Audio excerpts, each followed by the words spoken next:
Thanksgiving in Cedar Valley was supposed to feel warm. Golden turkey on the table, cinnamon candles flickering, soft country music humming in the background. But that night, the warmth vanished the moment my father pushed back his chair, cleared his throat, and announced a sentence that split my world wide open.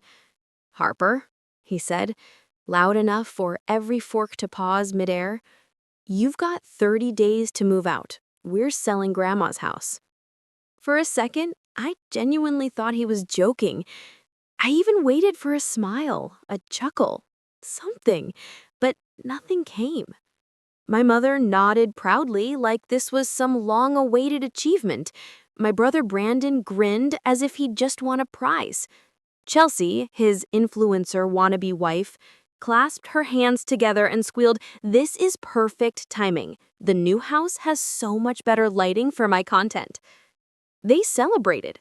Actually celebrated. My chair felt smaller, the room shrinking around me as everyone launched into future plans. Bigger rooms, a 3-car garage, a backyard perfect for dog parties, a dream kitchen with white marble counters, all built on the assumption that they could kick me out and cash in. No one asked where I'd go. No one asked how I'd afford a deposit. No one even looked at me. I swallowed hard and stared at my plate. The turkey suddenly dry, heavy, tasteless. My mother finally addressed me, her voice coated with that judgmental sweetness she'd perfected over the years. "You're 33 now, Harper. It's time to stop leaning on family." Leaning? I had spent 2 years caring for Grandma until she passed. I had lived quietly, paid the bills they always forgot, and kept the house standing while they breezed in only for holidays and photo ops. But in that moment, none of it mattered. I wasn't a daughter. I wasn't a sister. I was an inconvenience they were ready to evict with a smile. I stood up slowly, the legs of my chair scraping the hardwood floor. No one stopped talking long enough to notice. I walked outside, the cold Oregon air slamming into me, snowflakes sticking to my hair. For a moment, I just stood there, listening to them laugh. It was like hearing strangers celebrate after burning down your home. My hands shook as I pulled out my phone, dialing a number I swore I'd never call again. And before I tell you what happened next, let me say this. If your own family has ever blindsided you like mine did, share your experience in the comments. And if this story hits home already, hit like and subscribe. Because what unfolded after that phone call changed everything. Behind me, their laughter grew louder. Inside that house, they were toasting to new beginnings. They had no idea that the real beginning, the explosion that would tear their plans apart, was already rolling toward them. And I was done pretending I didn't see the fire coming. I didn't go far, just to the side of the porch where the string lights flickered against the falling snow. I could still hear them through the window, their voices overlapping in this strange chorus of excitement. And the more they talked, the clearer it became. They truly believed I didn't matter. Inside, Brandon raised his glass like some king at the head of a royal feast. "To new beginnings," he announced. Everyone echoed him. Chelsea leaned closer to my mother, gushing, "The house we want has a sunroom. I can finally start my morning routine live streams with natural light. My followers will love it." My mother touched her arm lightly, smiling like she'd just been accepted into a secret club. "You deserve it, sweetheart. And don't worry, Harper will figure something out. She always does." I wanted to scream. Figure something out? When had any of them ever asked if I was okay, if I needed support, if I was even staying afloat? They didn't know, because they'd never cared to know, that I'd been patching this family together for years. When Grandma got sick, who drove her to dialysis? Who slept in the chair beside her hospital bed? Who paid the late-night pharmacy bills when Mom said she couldn't find her purse and Dad claimed he already spent too much on gas? Me. It was always me. But they rewrote the story, made themselves the heroes, and left me as a footnote, someone who just lived in the house, someone who didn't do much, someone they could discard without hesitation. Dad's voice suddenly rose above the hum of conversation. I mean, really, she's been sitting in that house for over a year, 33 years old, and still struggling to be independent. It's embarrassing. Embarrassing? The word hit harder than the cold wind slapping my face. Chelsea chimed in from across the table, as if she'd been waiting for the opening. Honestly, Harper might feel better once she gets out on her own. Maybe she can find a small studio. Something more realistic. A studio? I had cared for Grandma until the day she died. I had cleaned out her closet alone. I had cried into her quilts at night when the house felt too quiet. And they thought the right place for me was some cramped studio apartment behind a gas station? Tyler, my freshman cousin, piped up between bites of stuffing. I know some cheap places near my campus. Kinda sketchy, but, affordable. Aunt Margaret nodded thoughtfully. It might be good for her. New environment, new start. My chest tightened. These were people who watched me spend years helping their mother, their sister, their grandmother, and now they acted like I was nothing but a burden they were relieved to shed. And the worst part? They were happy. So happy. Joyful even. Listening to them plan their future while erasing me from it was like being alive at my own funeral.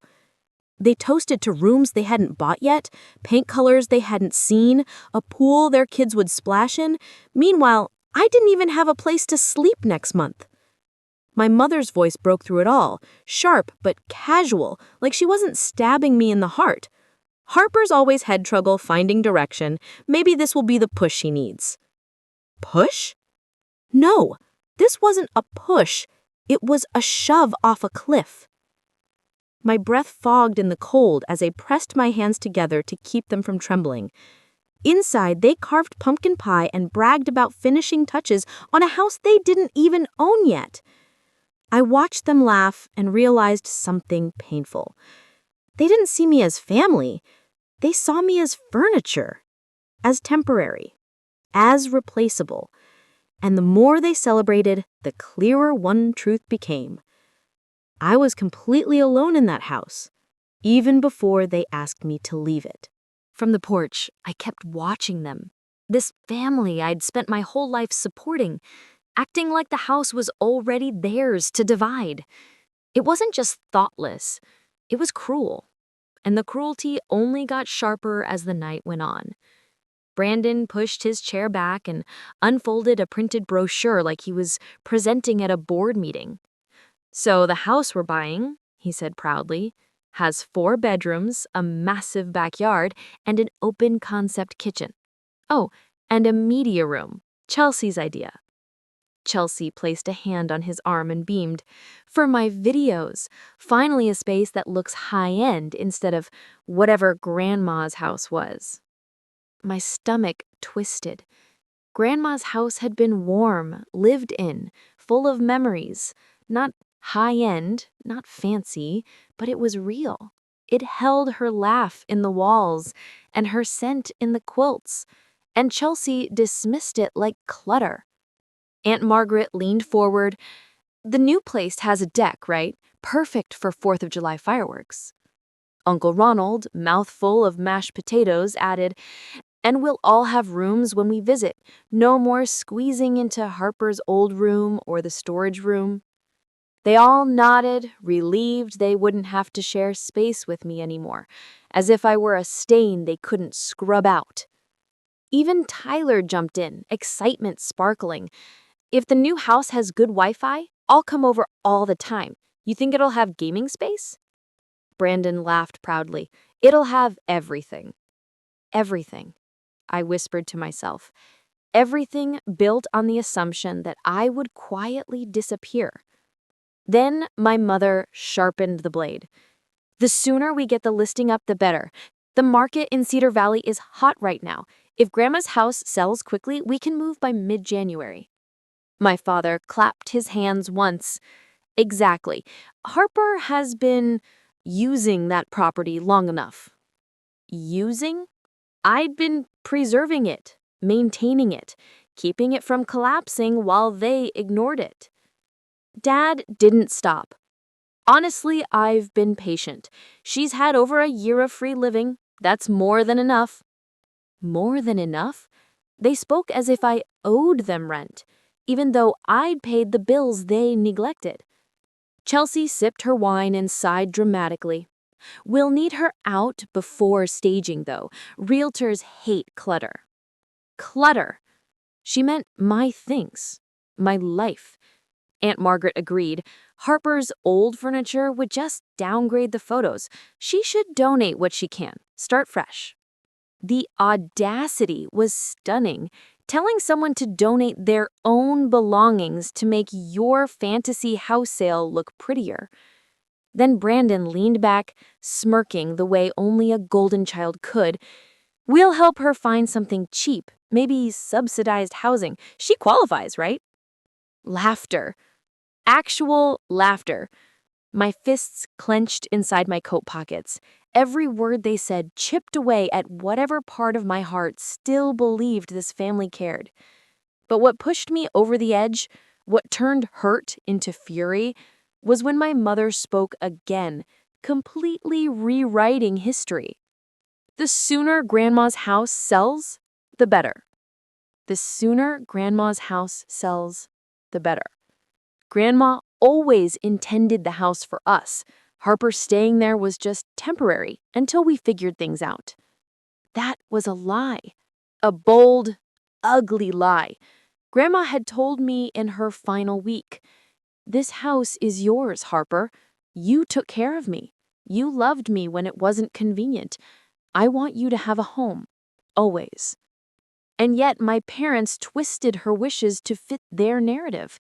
They pretended they were entitled to the walls I repaired, the taxes I paid, the memories I protected. Their voices blurred into a wave of self-serving plans. Renovations, parties, updated bathrooms, open houses, school districts, Christmas gatherings in the new Lane household. They talked like the future was already locked in, like I was already gone.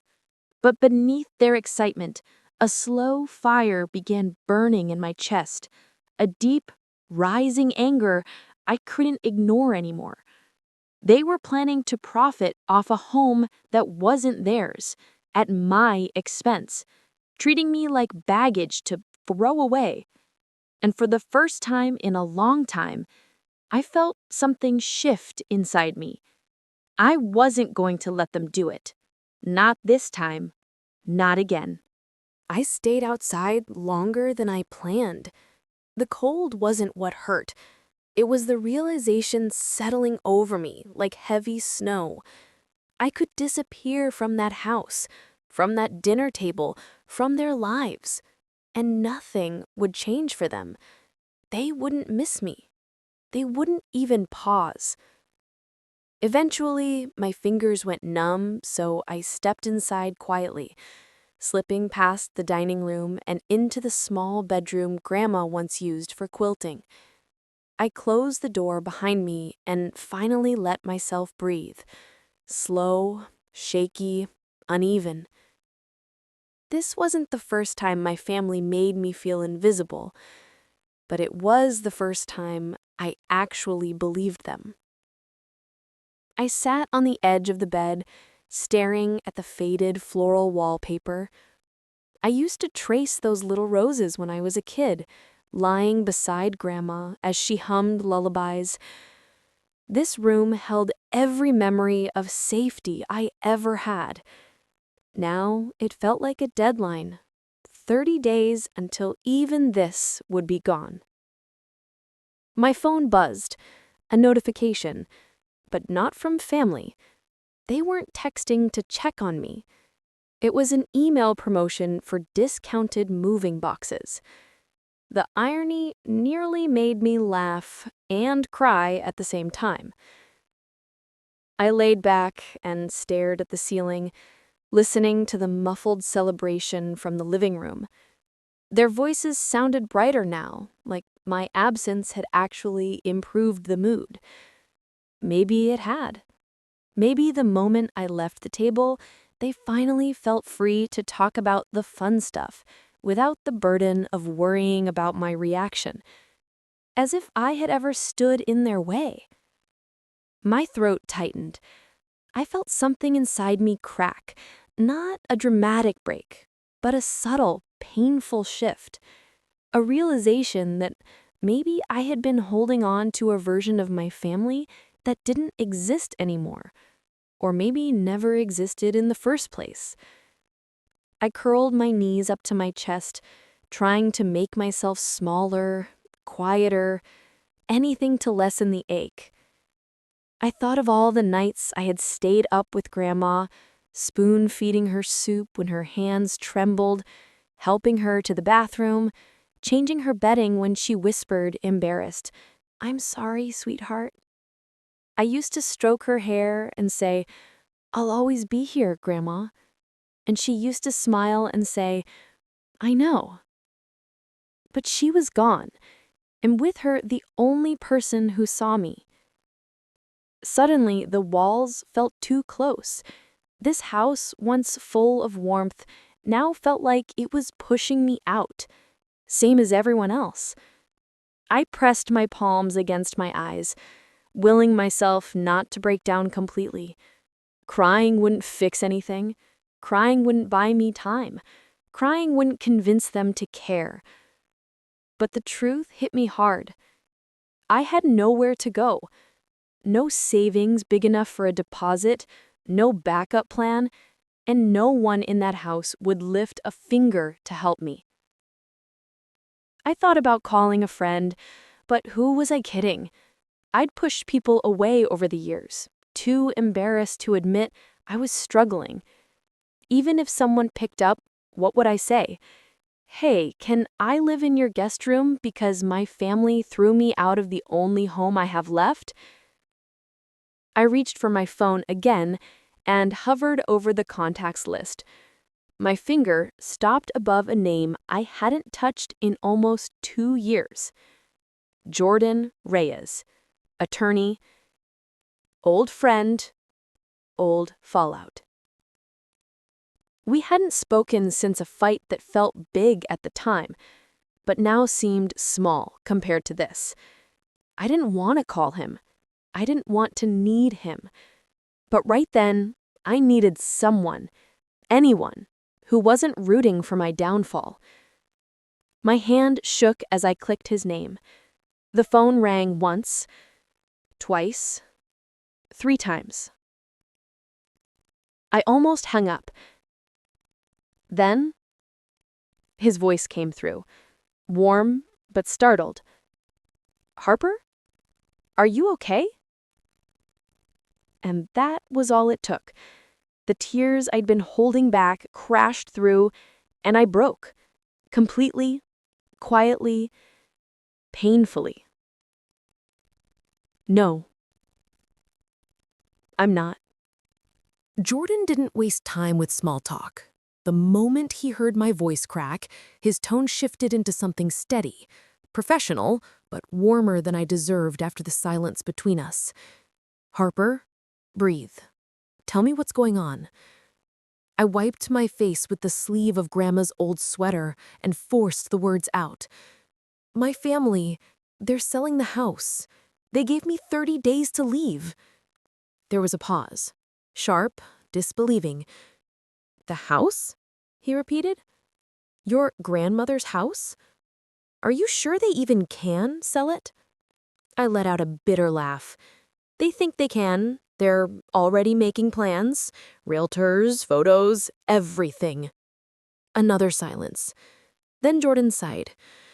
"Okay, I need you to do something for me. Give me the address." I did. He typed it in immediately. I could hear the rapid tapping on his keyboard. "Harper, did your grandmother ever leave a will?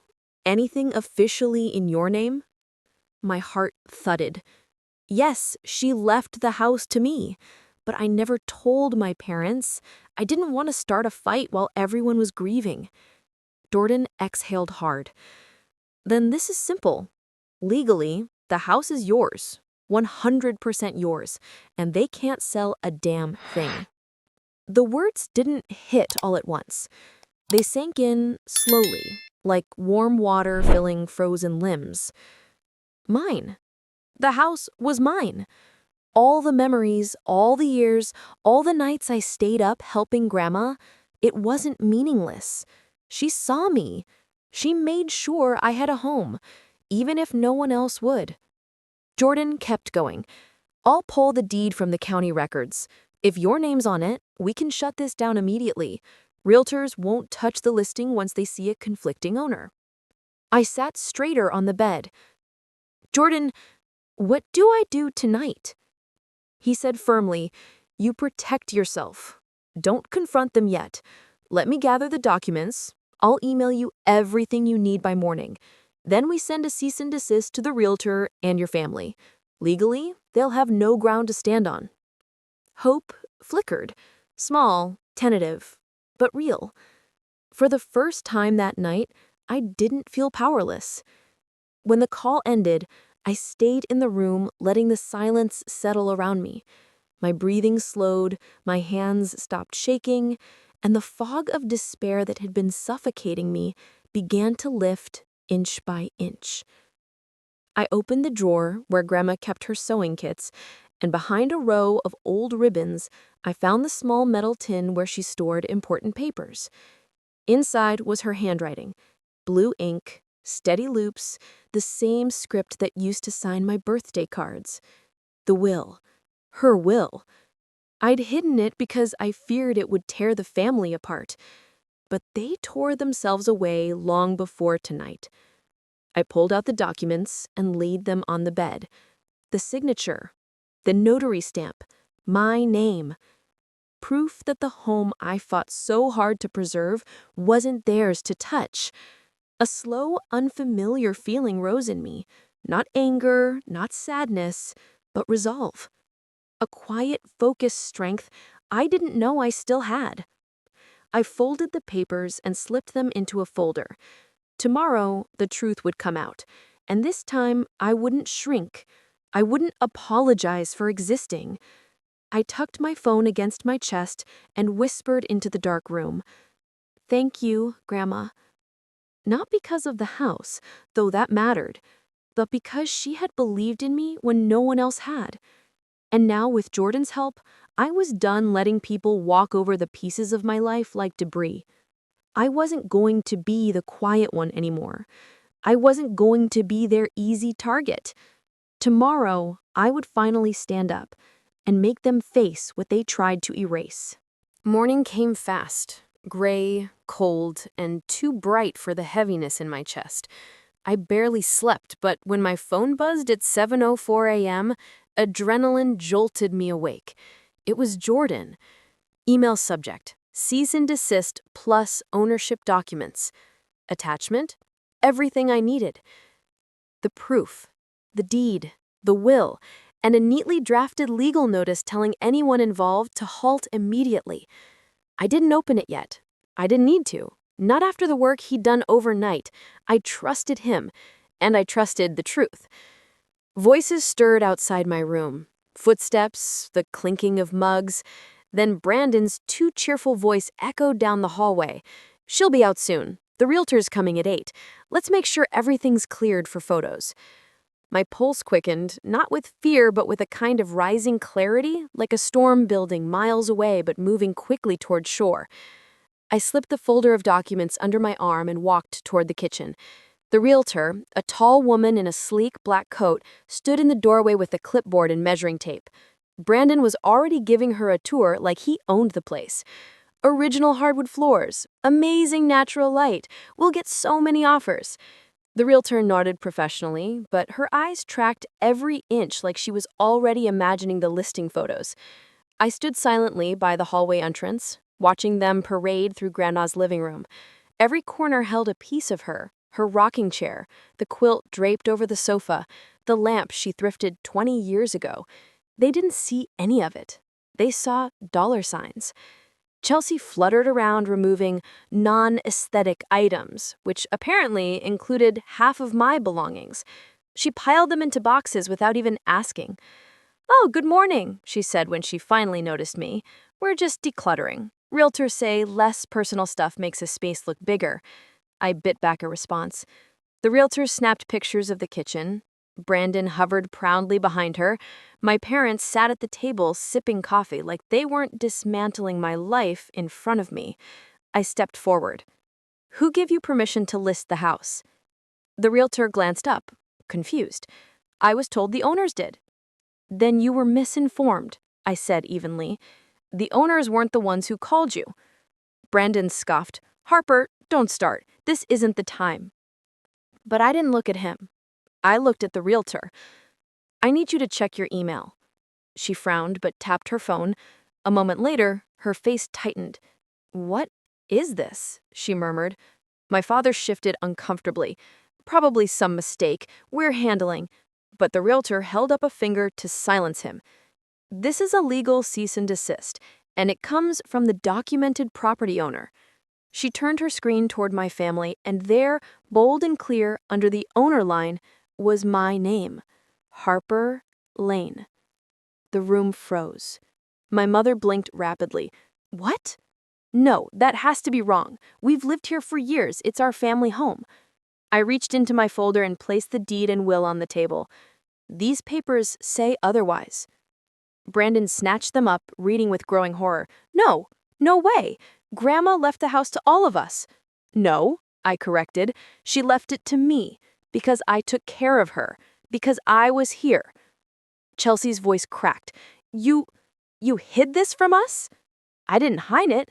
I protected it. There's a difference." My father slammed his hand on the table. "This is ridiculous. We've made plans, deposits. We're moving." "You made plans with something that wasn't yours," I replied. My voice didn't shake. Not anymore. The realtor stepped back, gathering her coat. "I can't proceed with the listing. Legally, I have to withdraw until ownership is clarified. And frankly, it already looks clear." She nodded at me respectfully. Then she walked out. The door shut behind her, leaving silence thick enough to choke on. Then, everything erupted. Brandon was the first to explode. "You ruined everything! We needed this move. We needed the money." My mother's eyes filled with angry tears. "How could you ambush us like this? You're our family." My father pointed at me like he was aiming a weapon. "You selfish, ungrateful—" "Enough. I'm not the selfish one," I said firmly. "You tried to sell my home out from under me. You planned your dream life while telling me to pack my bags like trash." Aunt Margaret's voice trembled. "So what now? You expect us to just stay here? Under your rules?" "Not under my rules. Under reality. If you want to stay, you pay rent. Market rate. If you don't, you leave." Brandon laughed in disbelief. "Rent? From your own parents?" "Rent," I repeated, "or move out." Every face went red, every voice grew sharp, every excuse came flying, but nothing they said changed what was already done. For the first time in my life, I held the power, and I wasn't giving it back. The days that followed were strangely quiet, like the whole house had exhaled after years of pressure. But the silence wasn't peaceful. It was heavy, tense, filled with the lingering echo of everything that had been said. No one apologized. No one approached me calmly. They avoided eye contact like I was some unwelcome truth they didn't want to acknowledge. But reality, like winter, doesn't care about feelings. My parents refused the rent offer. Brandon refused too, insisting he would never pay his little sister a dime. Chelsea cried dramatically about losing their deposit on the new house, but even then, neither she nor Brandon showed an ounce of remorse for what they tried to do. Instead, they packed. Not because I forced them out, but because they simply couldn't stomach living in a home they didn't control. By the end of the month, they were gone. No goodbye, no thank you, just slammed doors, angry mutters, and a driveway full of tire tracks. You would think it would make me feel triumphant, but what I felt was something quieter, something that sat heavy in my chest. Grief. Not because I lost them, but because I finally accepted the truth. I never truly had them to begin with. I spent the next few weeks repairing the damage, literal and emotional. I repainted walls, fixed a loose cabinet, replaced light bulbs. For the first time in years, the house felt still, like it was waiting for me to breathe life back into it. And slowly, I did. I started doing things for myself, small, gentle things. Making coffee in Grandma's old mug, sitting on the porch in the mornings with a blanket, letting the quiet feel like peace instead of punishment. Jordan checked in often, sometimes about legal updates, sometimes just to ask if I'd eaten, sometimes just to say, "You didn't deserve any of this." And I began to believe him. Months passed, and the ripple effects of my family's choices found their way back to me, through whispers in town, through social media posts, through mutual acquaintances. My parents bounced between rentals, struggling with bills they once ignored. Brandon lost his job after failing to meet basic expectations. Chelsea filed for separation, claiming he was emotionally unstable. Aunt Margaret downsized her flower shop. Uncle Ronald picked up extra shifts. Tyler moved back into a cramped dorm. And through every update, I felt nothing. Not satisfaction, not revenge, just distance. One afternoon, 6 months after they left, a voicemail appeared on my phone from an unknown number. My mother's voice trembled through the speaker. "Harper, we're staying in a motel off the highway. Things are hard. Call us." I listened once, then deleted it. Not out of spite, but out of clarity. People who tried to destroy your foundation don't get to ask for shelter later. Grandma used to tell me, love should lift you, not hollow you out. I finally understood what she meant. The house she left me wasn't just a building, it was a lifeline, a reminder that I wasn't worthless, no matter how many times my family tried to make me feel small. So if you're listening to this story right now, ask yourself, who protects your peace? Who truly stands by you? And who only shows up when it benefits them? If this hit home, share your experience in the comments. Set your boundaries, honor your worth, and never apologize for walking away from people who never stayed for you. Thank you for being here. Like, subscribe, and come back for more stories. Because the truth doesn't just hurt. Sometimes it heals.